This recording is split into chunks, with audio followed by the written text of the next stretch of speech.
या बातम्यांचे प्रायोजक आहेत मेसर्स पुरुषोत्तम नारायण गाडगीळ, सराफ आणि जवेरी यांच्या शाखा महाराष्ट्रापासून कर्नाटकपर्यंत वेगळ्या वेगळ्या डिझाईन्स आणि आकर्षक डिस्काउंटसह मेसर्स पुरुषोत्तम नारायण गाडगीळ। ताज्या बातम्यांसाठी पाहत रहा तिचा सागर न्यूज।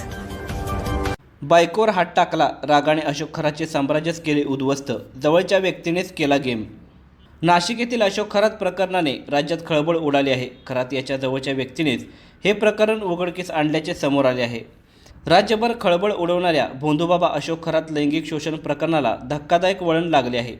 7 महिन्यांच्या गर्भवती महिलेवर चांगल्या संततीसाठी पूजा गरजेची असल्याचे सांगत लैंगिक अत्याचार केल्याप्रकरणी तर अन्य एका विवाहितेवर बलात्कारानंतर जबरदस्तीने गर्भपात केल्याचा दुसरा गुन्हा रविवारी नाशिक पोलिसांनी दाखल केला। त्यामुळे विकृत खरातवर महिला अत्याचाराचे एकूण 3 गुन्हे दाखल झाले आहेत। खरातला पोलिसी खाक्या दाखवल्यावर त्याने गुन्ह्यांची कबुली दिल्याचे सांगण्यात येते। ईशानेश्वर मंदिराच्या पुजाऱ्यासह फार्म हाऊस कर्मचारी आणि 8 जणांची SIT पथकाकडून सखोल चौकशी करण्यात आली।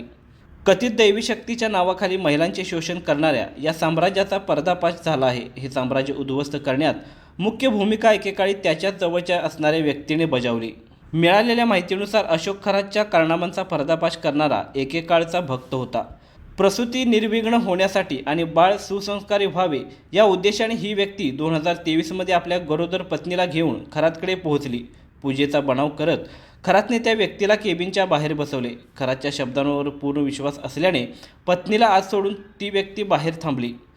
केबिनची लाईट बंद करून खरातने त्या 7 महिन्यांच्या गरोदर महिलेचा विनयभंग करत तिचे लैंगिक शोषण केले। या अघोरी प्रकारानंतर पीडितेने बाहेर येताच आपल्या पतीला घडलेली सारी घटना सांगितली। सुरुवातीला विश्वास ठेवायला पती तयार नव्हता, मात्र पत्नीने बाळाची शपथ घेताच विश्वास ठेवला। या संतापातून त्या व्यक्तीने खरातच्या प्रत्येक हालचालीवर गुप्तपणे लक्ष ठेवण्यास सुरुवात केली।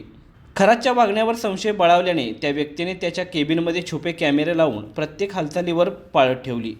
काही दिवसातच खरातने महिलांचे केलेले लैंगिक शोषण कॅमेऱ्यात रेकॉर्ड झाले। हे सर्व पुरावे एका पेनड्राईव्हमध्ये जमा करून त्याने पोलिसांकडे धाव घेतली। पुराव्यांची दाहकता इतकी होती की व्हिडिओ पाहताच पोलिसांनी तात्काळ कारवाईचे पाऊल उचलले। या एका धाडसी कृत्यामुळे खरातचे वर्षानुवर्षांचे साम्राज्य मातीत मिळाले। अशोक खरातच्या या धक्कादायक प्रकरणाचे गांभीर्य ओळखून पोलिसांनी सखोल तपास सुरू केला असून विशेष तपास पथकाची म्हणजेच SITची स्थापना करण्यात आली आहे।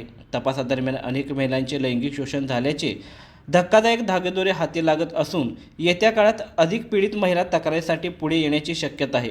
खरातच्या या अघोरी कृत्याने समाजातील अंधश्रद्धा, राजकीय वरदहस्त आणि महिला सुरक्षा याबाबतचे अनेक गंभीर प्रश्न उपस्थित केले आहेत। सध्या या प्रकरणाचा तपास वेगाने सुरू असून पीडितांना न्याय मिळवून देण्यासाठी कायदेशीर प्रक्रिया गतिमान करण्यात आली आहे। दरम्यान नवी तक्रार दाखल केल्यानंतर या प्रकरणात पोलिसांना खरातकडून काही माहिती आवश्यक असल्याने त्याचा ताबा घेण्यासाठी SIT पथकाला पत्र दिले। त्यानंतर दुपारी खरातला क्राईम ब्रांचच्या ताब्यात देण्यात आले। रात्री उशिरापर्यंत त्याची चौकशी सुरू होती।